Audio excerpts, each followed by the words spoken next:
নমস্কার বন্ধুরা, আমি আপনাদের বন্ধু ডক্টর শ্রী সুব্রত। শ্রী সুব্রত অ্যাস্ট্রোলজিক্যাল কনসালটেন্সির পক্ষ থেকে আপনাদের জানাই শুভেচ্ছা। সম্পূর্ণ বিজ্ঞান ভিত্তিক ও শাস্ত্রসম্মত জ্যোতিষ আলোচনা শুনতে ও দেখতে এবং মনস্তাত্ত্বিক পরামর্শ পেতে আমার চ্যানেলটি সাবস্ক্রাইব করুন।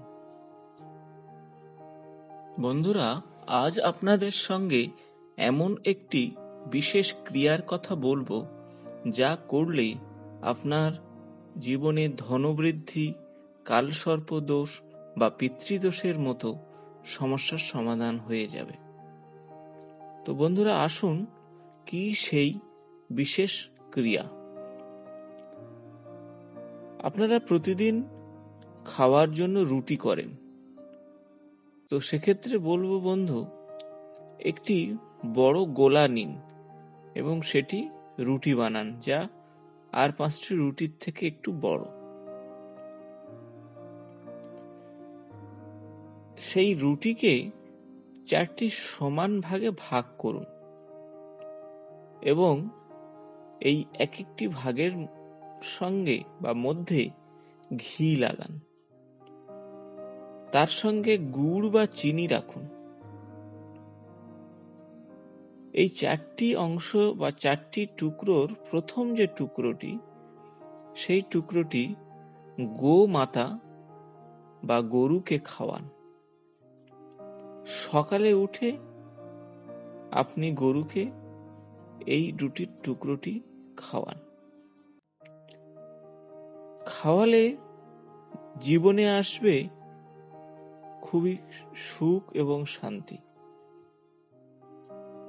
দ্বিতীয় যে টুকরো রুটির, তা আপনার নিজের অথবা পাড়ার কোনো কুকুরকে খাওয়ান।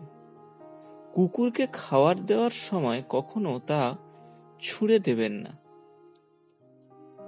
যদি সকালে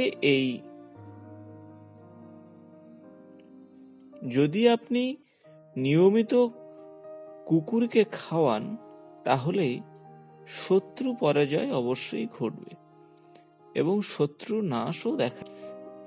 তৃতীয় টুকরোটি যদি আপনার বাড়ির ছাদের কাক বা কাক জাতীয় অন্যান্য পাখিদের খাওয়ান, তাহলে পিতৃদোষ বা কালসর্প দোষের মতো সমস্যার সমাধান হয়ে যাবে। রাহু ও কেতুর দোষ নিবারণের জন্য এই বিশেষ টোটকাটিও করতে পারেন। যদি কাক নাও খায়, অন্যান্য পাখি যদি খায়, তাহলে তা ফল পাবেন। শেষ যে টুকরোটি হলো, শেষ টুকরোটি খাওয়ান ভিক্ষুককে।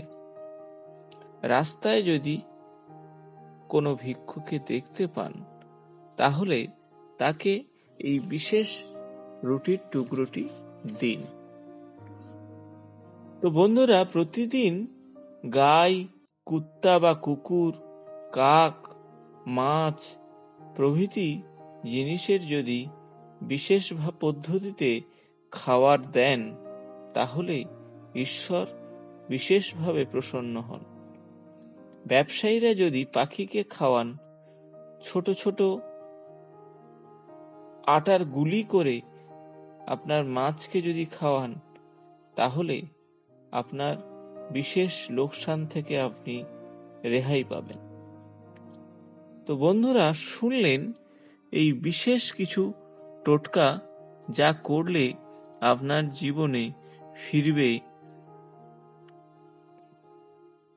কালসর্প দোষের অথবা পিতৃদোষের মতো সমস্যার সমাধান। বন্ধুরা, যদি ভিডিওটি ভালো লেগে থাকে, তাহলে বন্ধুদের সঙ্গে শেয়ার, লাইক ও কমেন্টস করতে ভুলবেন না। নিয়মিত আমার চ্যানেলের আপডেট পাওয়ার জন্য সাবস্ক্রাইব করে বেল বাটনটি প্রেস করবেন। আজ এই পর্যন্ত। নমস্কার।